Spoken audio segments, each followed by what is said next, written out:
itu sepanjang Indonesia masih berkibar, ada bendera, ada bangsa, masih berdiri tegak, pasti kita menghadapi ATHG.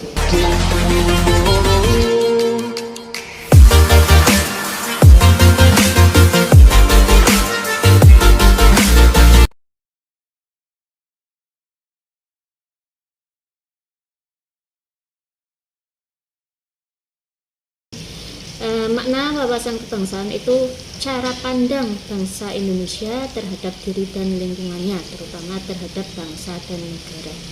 Nah, wawasan kebangsaan ini bagaimana kita aplikasikan dalam kehidupan kita sehari-hari. Makna wawasan kebangsaan menurut saya secara pribadi, wawasan kebangsaan adalah cara pikir dalam berbangsa dan bernegara seperti sebuah ideologi Pancasila, di mana wawasan kebangsaan adalah melingkupi bermasyarakat, berbangsa dan bernegara dengan satu tujuan untuk membangun kehidupan dalam suatu negara dengan tujuan persatuan dan kesatuan di dalam negara tersebut. Itu wawasan kebangsaan menurut dari pandangan saya. Kita mengenal bahwa Negara Kesatuan Republik Indonesia itu merupakan satu kesatuan yang tidak bisa dipisahkan, Pak. Jadi satu kesatuan yang tidak dipisahkan dalam arti kita itu berarti satu bangsa Indonesia. Kemudian kita juga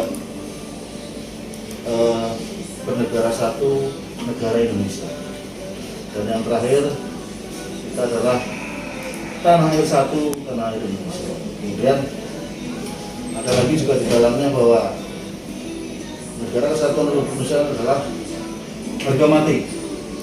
Jadi bahwa wawasan kebangsaan itu merupakan sebuah cara pandang bangsa Indonesia terhadap diri bangsa Indonesia itu sendiri dan ideologinya serta cita-cita dan tujuannya. Ini merupakan satu pengetahuan yang perlu kita ketahui bersama, bahwa wawasan kebangsaan ini menurut saya bahwa kita selaku warga negara Indonesia itu harus mengenali bangsa itu sendiri. Nah, untuk mengenali bangsa itu sendiri kita harus mengetahui tentang kebangsaan kita.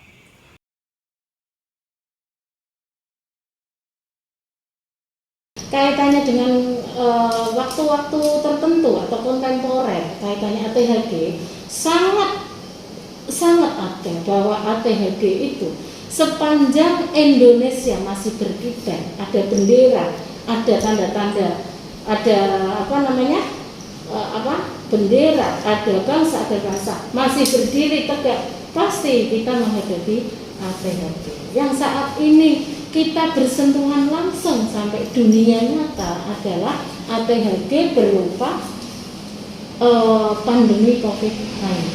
Ini merupakan ancaman. Jadi ATHG kan ada koridornya, ada frame-nya sendiri-sendiri. Ancaman itu seperti apa, tantangan seperti apa, kemudian hambatan itu yang seperti apa, gangguan seperti apa. Kalau virus corona ini merupakan masuk di dalam frame atau rumah ancaman.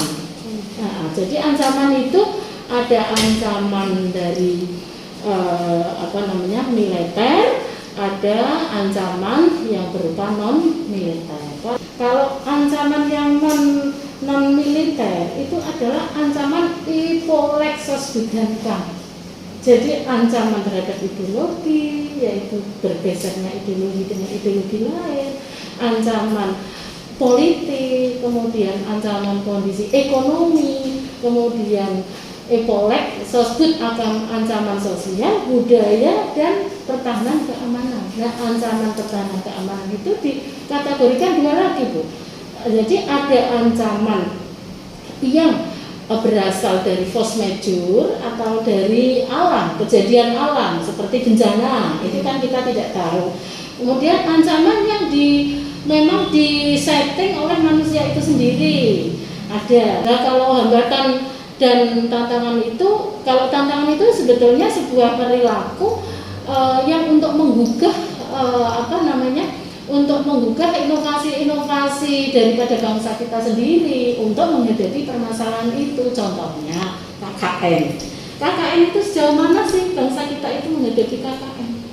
Kalau hambatan itu kebanyakan dari kitanya sendiri, dari diri kita sendiri, dari bangsa Indonesia sendiri, sepertinya banyaknya pengangguran karena SDM yang belum SDM yang rendah, kemudian adanya kesenjangan sosial. Kalau saya bilang terkait dengan kondisi politik mungkin ya, jadi adanya ancaman gangguan saat ini yang mungkin timbul karena adanya kesenjangan sosial. Ya, terkait mungkin pandemi. Jadi mungkin ada sebagian masyarakat yang sudah tertata ekonominya, ada juga yang sebagian terpuruk karena wabah daripada pandemi COVID.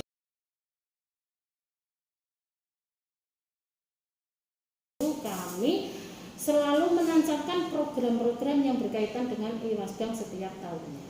Hatta meskipun dalam perjalanannya proses 2 tahun atau 2 dekade tahun ini, anggaran yang kita usulkan dan terrealisasi dalam APBD kemudian kepangkas karena realokasi karena COVID-19 ini, itu kami tetap menancapkan program Iwasbank seperti kita peningkatan kesadaran bela negara. Itu kami lakukan dengan sasaran kurang lebih 200 orang, kita laksanakan di Kompi 407 Wonopringgo. Di situ sasarannya berganti setiap tahun. Yang pertama bisa aparatur, kemudian dari anak-anak pemuda SLTS sederajat yang mau lulus itu, kemudian kita melibatkan juga pelibatan pada tokoh-tokoh masyarakat, tokoh-tokoh Thomas, Toga, Toda, dan Towa, dan kemudian kita melibatkan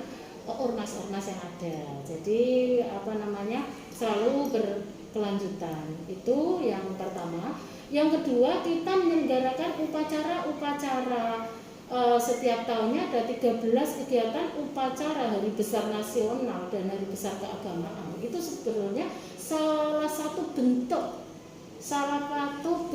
daripada upaya perilaku kita untuk menguatkan atau untuk mengintensifkan nasionalisme atau wawasan kebangsaan. Dalam hal ini adalah patriotisme, yaitu bela negara.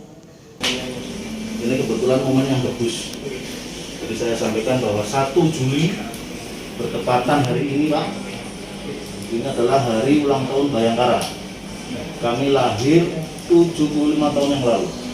Tepatnya 1 Juli 1947. Jadi boleh dikatakan bahwa usia kami sekarang sudah cukup dewasa. Kalau orang mungkin kalau orang ngomong malah sudah beranjak usia tua, Pak, ini 75 tahun. Tapi insya Allah dengan semboyan bahwa Polri adalah bagi pelayan, pengayom, kemudian pelayan masyarakat, dan ada di dalamnya juga terkait dengan penegakan hukum.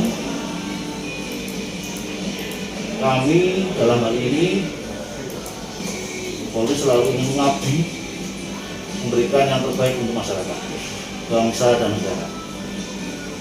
Kemudian tugas-tugas pokok yang kami lakukan tetap kami kedepankan untuk pelayanan yang terbaik kepada masyarakat. Jadi untuk saat ini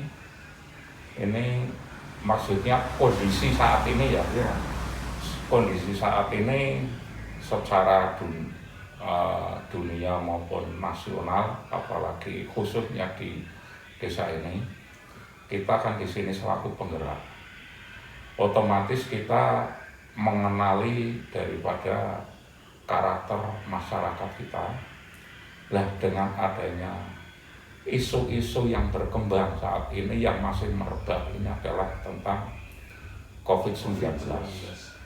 Lah COVID-19 ini untuk mencegahnya, masyarakat kita ajak dan kita beri pengertian bagaimana tentang COVID itu, bahwa yang namanya COVID ini memang benar-benar ada dan itu bentuknya virus yang sangat membahayakan dan mematikan. Ini untuk pengertian dan pencegahannya, ini masyarakat kita ajak untuk mematuhi protokol kesehatan, antara lain dengan memakai masker, cuci tangan, dan menjaga jarak, hindari kerumunan. Lah kemudian cara mengatasinya apabila ini sudah terjadi dan ada masyarakat yang sudah menjadi korban, ini kita dorong atau kita fasilitasi untuk sosialisasi untuk isolasi mandiri di rumah masing-masing dengan cara kita memperketat tentang Satgas COVID-19 untuk mengawasi daripada isolasi mandiri yang masyarakat ini sudah positif terkena COVID-19. Ini kami jelaskan bahwa bentuk bela negara yang terkait dengan isu dan sedang merebak ramai untuk saat ini adalah COVID-19 yang sudah mendunia. Demikian. Upaya untuk mengatasi isu-isu penggerusan karakter di peserta didik, menurut saya solusi yang paling tepat adalah pengembangan sekolah menjadi sekolah yang berkarakter, tidak hanya secara lisan, tidak hanya secara wacana, tapi juga benar-benar diterapkan secara real. Jadi anggaran pemerintah untuk pendidikan itu diperbanyak, ditambah lagi untuk menunjang fasilitas sekolah, untuk menunjang pendidikan sehingga menjadi pendidikan yang modern, maju, dan berkarakter. Simpulannya, wawasan kebangsaan menurut berbagai narasumber yaitu cara pandang atau cara pikir kita sebagai warga Indonesia dalam kehidupan berbangsa dan bernegara.